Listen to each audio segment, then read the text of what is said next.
Avez-vous déjà fait ce constat troublant? Les personnes les plus bienveillantes que vous croisez sont souvent les plus épuisées. Celles qui répondent toujours présent, qui arborent un sourire constant, qui acquiescent systématiquement dès que vous sollicitez leur aide. Pourtant, si vous observez attentivement, au-delà de la surface, vous pouvez percevoir une lassitude profonde dans leur regard. Vous devinez que derrière cette façade de gentillesse se cache quelque chose de plus lourd, de plus dense, peut-être même de plus sombre. Nous avons tendance à idéaliser la bonté comme une vertu pure et sans complexité. Nous enseignons aux enfants à être gentils, nous admirons cette qualité chez nos dirigeants. Nous mesurons notre propre humanité à l'aune de la compassion que nous offrons. Mais la gentillesse, comme toute chose dans ce monde complexe, possède une ombre. Et lorsque vous ignorez cette ombre, lorsque vous feignez son inexistence, la bonté elle-même peut muter en une force destructrice. Tout commence par des détails infimes.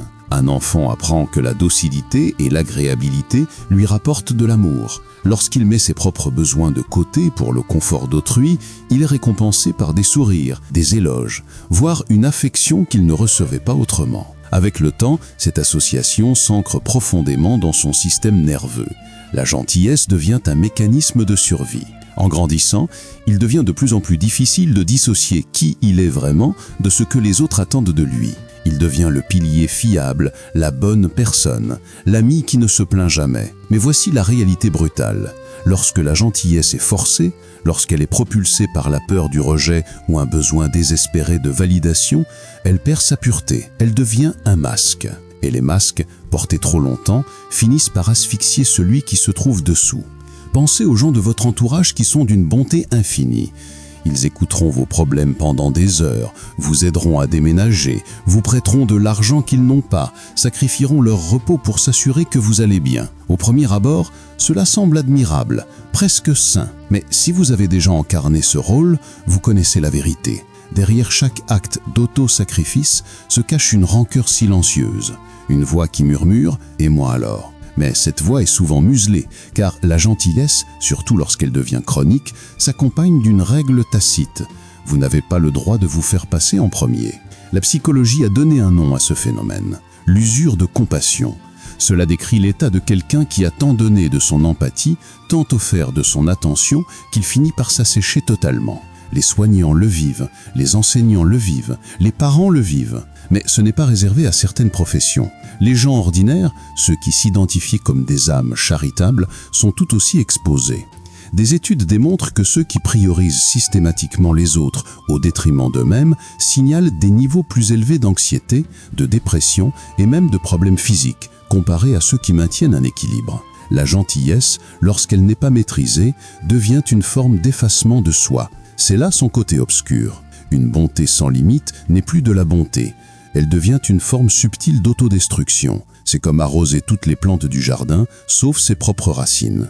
Inévitablement, le jardinier s'effondre et le jardin dépérit avec lui. Mais il y a un aspect encore plus dérangeant. Parfois, la gentillesse se transforme en arme contre soi-même. Pas de manière évidente ou manipulatrice, mais d'une façon plus insidieuse et inconsciente. Lorsque vous êtes étiqueté comme la personne gentille, les gens commencent à s'y attendre. Ils comptent dessus. Ils adaptent leur comportement en conséquence. Sans même le réaliser, votre gentillesse enseigne aux autres que vos besoins sont secondaires, que vos sentiments sont négociables. Avec le temps, les gens cessent même de vous demander ce que vous voulez, car ils supposent que vous vous adapterez toujours à eux. La personne trop gentille finit par dresser le monde à l'ignorer. Cela crée un paradoxe cruel. Plus vous êtes gentil, plus vous devenez invisible. Et cette invisibilité n'est pas la paix, c'est une solitude déguisée en politesse. Rien de tout cela ne signifie que la gentillesse est mauvaise, loin de là. La bonté authentique est l'une des forces les plus magnifiques au monde. Mais il existe une différence fondamentale entre la gentillesse qui découle de l'abondance et celle qui saigne du vide. Une guérit, l'autre corrode. Une vient de l'amour, l'autre de la peur. Regardons les faits. Dans une étude publiée dans une revue majeure de psychologie sociale, des chercheurs ont découvert que les personnes ayant du mal à dire non, souvent celles qui s'identifient comme agréables, sont significativement plus susceptibles de faire un burn-out. Une autre étude de l'université de Berkeley a montré que le comportement altruiste augmente le bien-être, mais uniquement lorsqu'il est volontaire et authentique. Lorsque la gentillesse est performée par la culpabilité, l'obligation ou la peur de décevoir, elle a l'effet inverse, diminuant le bonheur et augmentant le stress. Et pourtant, tant d'entre nous restent piégés dans ce cycle. Nous ne voulons décevoir personne, alors nous continuons à dire oui. Nous ne voulons pas passer pour égoïstes, alors nous continuons à donner. Nous ne voulons pas perdre l'amour, alors nous continuons à sacrifier. Mais le coût de cette gentillesse sans fin est exorbitant. Lentement, vous commencez à vous perdre de vue. Vous ne savez même plus ce que vous voulez, car votre identité entière s'est construite autour du service aux autres. Vous devenez un étranger dans votre propre peau. C'est ici que le monstre intérieur s'éveille. Car lorsque vous réprimez vos besoins, lorsque vous niez votre en-guerre, lorsque vous enterrez vos limites au nom de la gentillesse, ces émotions ne disparaissent pas. Elles s'accumulent dans l'ombre, elles fermentent. Et finalement, elles ressortent de manière incontrôlable. Peut-être est-ce une réaction disproportionnée envers un proche pour une futilité. Peut-être ce sont des commentaires passifs-agressifs, une amertume qui s'échappe par friction. Ou peut-être est-ce encore plus sombre, des années de sentiments refoulés qui explosent d'un coup, vous laissant choqué par la personne que vous êtes devenue. Nous aimons imaginer que la gentillesse nous protège de la noirceur. En réalité, la gentillesse sans honnêteté crée le terrain idéal pour qu'elle prolifère. Car chaque fois que vous dites oui alors que vous pensez non, chaque fois que vous souriez alors que vous voulez pleurer, chaque fois que vous retenez votre vérité pour le confort d'un autre, vous n'êtes pas gentil, vous vous abandonnez. Et l'abandon a toujours des conséquences. Soyons réalistes un instant. Pourquoi agissons-nous ainsi ? Pourquoi les gens gentils luttent-ils souvent avec les limites ? La réponse réside dans notre culture. Dès le plus jeune âge, beaucoup sont conditionnés à croire que la gentillesse équivaut à la valeur personnelle, qu'être agréable est plus sûr qu'être authentique, que l'amour se mérite par ce que l'on donne et non par qui l'on est. Les enfants qui grandissent dans des environnements où l'amour est conditionnel, où l'affection dépend de la performance, de l'obéissance ou du sacrifice, transportent cette croyance à l'âge adulte. Ils deviennent des adultes qui confondent la complaisance avec la bonté. Mais la vraie bonté n'efface pas le soi, la vraie bonté inclut le soi. Si votre gentillesse vous coûte votre santé mentale, votre joie, votre énergie, alors ce n'est plus de la gentillesse. C'est de la négligence de soi déguisée en vertu. C'est là que la science nous éclaire. Les neurosciences nous apprennent que le brin possède ce que l'on appelle le système des neurones miroirs. C'est ce qui nous permet de ressentir de l'empathie. Lorsque vous voyez quelqu'un souffrir, votre brin s'active comme si vous souffriez aussi. C'est pourquoi la gentillesse semble si naturelle aux humains, nous sommes câblés pour la connexion. Mais il y a un piège. Les neurones miroirs ne font pas la distinction entre une empathie saine et une empathie destructrice. Si vous vous exposez constamment à la souffrance des autres sans aucune barrière, votre brin s'inonde de signaux de stress. Avec le temps, cela conduit à des réponses de stress chronique, des problèmes immunitaires et un épuisement émotionnel. En d'autres termes, votre brin n'est pas conçu pour une gentillesse infinie et sans bonté. Il est conçu pour une connexion équilibrée. Le côté obscur de la gentillesse n'est donc pas que la gentillesse soit mauvaise en soi. C'est qu'elle peut être tordue par la peur, le conditionnement, la culture et nos propres blessures non guéries pour devenir quelque chose qui semble noble en surface mais qui nous dévore lentement de l'intérieur. Et quand cela arrive, ce que nous pensions être notre plus grande force devient ce qui nous brise. Faisons une pause pour réfléchir. Si vous avez déjà ressenti cet épuisement, cette rancœur, ce sentiment d'être invisible alors même que tout le monde loue votre bonté, vous n'êtes pas seul, vous n'êtes pas brisé, vous n'avez pas de défaut de fabrication. Ce que vous vivez est la conséquence naturelle d'un monde qui ne nous apprend pas à équilibrer le don de soi et la protection de soi. C'est le monstre intérieur, non pas parce que vous êtes mauvais, mais parce que les vérités inexprimées finissent toujours par exiger d'être entendues. Cela nous amène à la vraie question. Comment embrasser la gentillesse sans qu'elle nous détruise ? Comment rester compatissant sans devenir un martyr ? Comment aimer les autres sans s'abandonner soi-même ? La réponse réside dans une vérité simple, mais profondément inconfortable. La gentillesse doit commencer par vous. Non pas dans un égoïsme méprisant, mais dans le sens où, si votre bonté ne vous inclut pas, elle n'est pas réelle. C'est une performance. Et toute performance finit par s'effondrer. Imaginez la scène. Si vous avez déjà pris l'avion, vous connaissez les consignes de sécurité. En cas d'urgence, mettez votre masque à oxygène avant d'aider les autres. Au premier abord, ce conseil semble contre-intuitif, presque immoral. Pourquoi ne pas aider mon enfant ou mon proche en premier ? Mais la logique est implacable. Si vous perdez connaissance par manque d'oxygène, vous ne pourrez aider personne. Le même principe s'applique à la gentillesse. Si vous négligez vos propres besoins, votre propre repos, votre propre bien-être, votre capacité à véritablement prendre soin des autres finira par s'étouffer. C'est ici que les limites entrent en jeu. Et pour beaucoup de gens gentils, poser des limites semble terrifiant. Cela ressemble à un rejet, à de l'égoïsme, à une fermeture. Mais en réalité, les limites sont la forme la plus pure d'honnêteté. Une limite déclare « Voici ce que je peux donner et voici ce que je ne peux pas ». Elle dit « Mon amour est réel, mais il ne peut exister si je suis vide ». Elle dit « Je tiens assez à nous pour te montrer mes limites, car… » Elle dit « Je tiens assez à nous pour te montrer mes limites, car sans elles, mon attention pourrira en ressentiment. » Les psychologues décrivent les limites comme les lignes invisibles qui définissent où vous finissez et où l'autre commence. Sans ces lignes, les relations se brouillent dans la dépendance, la manipulation ou la souffrance muette. Avec elles, les relations deviennent claires, mutuelles et fondées sur le respect. En fait, la recherche montre que les personnes qui fixent des limites saines vivent souvent des relations plus profondes et plus significatives, car leur gentillesse relève du choix et non de la contrainte. Autre fait notable, les gens qui respectent leurs propres limites sont perçus comme plus dignes de confiance. Pourquoi? Parce que lorsqu'ils disent oui, vous savez qu'ils le pensent vraiment. Leur gentillesse n'est pas forcée, elle est authentique. Et l'authenticité est magnétique. Mais le défi est réel. Fixer des limites ne consiste pas seulement à dire non aux autres, c'est dire oui à soi-même. Et cela peut être inconfortable si vous avez passé votre vie à associer votre valeur à votre abnégation. Vous aurez l'impression de trahir l'identité même pour laquelle on vous admire.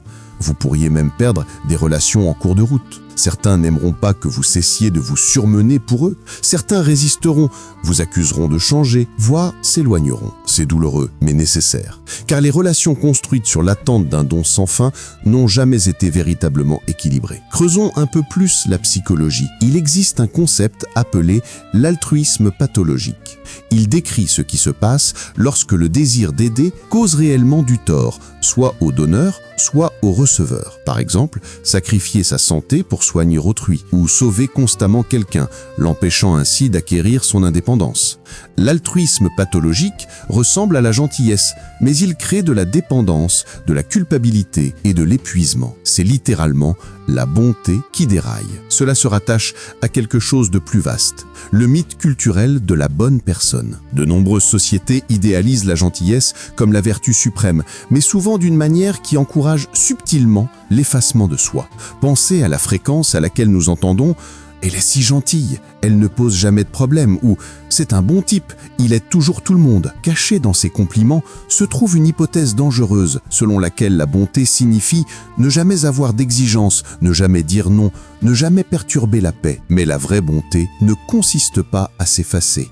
Il s'agit de se présenter comme son moi authentique et complet et de choisir tout de même la compassion. Lorsque la gentillesse vient de l'authenticité, elle libère. Lorsqu'elle vient de la peur, elle asservit. Alors, concrètement, comment passer d'une gentillesse asservie à une gentillesse libérée? Voici quelques stratégies.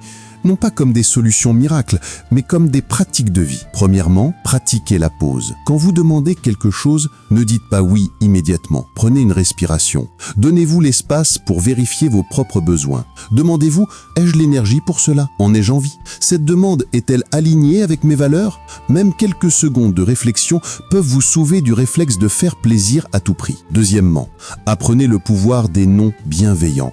Un non n'a pas besoin d'être brutal. Il peut être compassionnel. Je tiens à toi, mais je ne peux pas prendre ça en charge. Ou encore, j'aimerais aider, mais je n'en ai pas la capacité. Le monde ne s'effondrera pas si vous refusez. En fait, plus vous êtes honnête, plus les gens respecteront vos oui. Troisièmement, recadrez votre valeur. Votre importance n'est pas déterminée par ce que vous donnez. Votre valeur est intrinsèque. Vous existiez avant que quelqu'un n'ait besoin de vous, avant d'apprendre à performer la gentillesse pour survivre. Vous êtes digne d'amour, même quand vous dites non, même quand vous vous reposez, même quand vous ne portez rien sur vos épaules. Quatrièmement, cultivez votre jardin. Remplissez-vous de ce qui vous nourrit, des amitiés qui alimentent votre âme, des activités créatives, des moments de calme. Lorsque vous vivez dans l'abondance plutôt que dans la pénurie, la gentillesse coule naturellement. Elle n'est pas forcée, elle n'épuise pas. Elle devient un don plutôt qu'une transaction. Et cinquièmement, Autorisez-vous à ressentir les émotions difficiles, la colère, la frustration, la tristesse. Ce ne sont pas les ennemis de la gentillesse, ce sont des signaux. Elles vous indiquent quand vos brandières sont franchies, quand vos besoins sont ignorés. Si vous les réprimez, elles se transforment en monstres intérieurs. Mais si vous les reconnaissez, si vous les écoutez, elles deviennent des guides vers l'équilibre. Revenons à la métaphore des masques. Pour beaucoup, la gentillesse est devenue un masque porté à vie. Le sourire pour couvrir la fatigue, le oui pour éviter le conflit, la générosité performée pour prouver sa valeur. Mais les masques sont lourds, et plus vous les portez, plus il devient difficile de se rappeler à quoi ressemble votre propre visage. Le véritable voyage n'est pas de rejeter la gentillesse, mais d'enlever le masque et de laisser la bonté émaner du vrai vous. Le vous capable de dire oui et non avec une égale honnêteté. Le vous qui est gentil sans disparaître. Il y a un vieux dicton. Si vous voulez savoir qui vous êtes vraiment, regardez comment vous vous traitez quand personne ne regarde. C'est là que commence la gentillesse authentique. Non pas dans l'approbation des autres, non pas dans les louanges d'être la personne sympa, mais dans les choix silencieux que vous faites pour votre propre bien-être. Reposez-vous quand vous êtes fatigué, pardonnez-vous quand vous échouez, parlez-vous avec compassion. Sinon, votre gentillesse envers les autres repose sur des fondations fragiles. L'ironie est là. Quand vous vous traitez avec une vraie bonté, votre bienveillance envers les autres devient plus puissante et non moindre, car elle vient du trop-plein, pas de l'épuisement. Elle inspire au lieu de drainer. Elle invite les autres à s'élever avec vous plutôt qu'à s'appuyer sur vous indéfiniment. Et c'est peut-être la leçon finale. Le côté obscur de la gentillesse n'est pas de rejeter la bonté, c'est de la transformer d'un masque en miroir, d'une compulsion en un choix, d'une survie en amour. Alors la prochaine fois que quelqu'un vous dira que vous êtes si gentil, faites une pause. Demandez-vous, cette gentillesse vient de la peur ou de la liberté, de l'épuisement ou de l'abondance, du masque ou du vrai moi? Car au bout du compte, le monstre dans les personnes gentilles n'est pas leur colère, ni leurs limites. Le vrai monstre, c'est la négligence de soi. Et une fois que vous l'affrontez, une fois que vous déposez le masque, vous découvrirez que votre gentillesse ne disparaît pas. Elle ne devient seulement plus forte, plus nette, plus radiante. Elle devient le genre de bonté qui ne maintient pas seulement les autres en vie, mais qui vous garde en vie, vous aussi. C'est peut-être ça la gentillesse ultime. Vivre pleinement qu'en soi-même, sans s'effacer, sans jouer un rôle, sans vous excuser. Montrer au monde que la compassion ne signifie pas l'oubli de soi, elle signifie la vérité. C'est de ce genre de bonté dont le monde a le plus besoin. Non pas de oui infini, non pas de souffrance silencieuse, mais le courage d'aimer sans se perdre.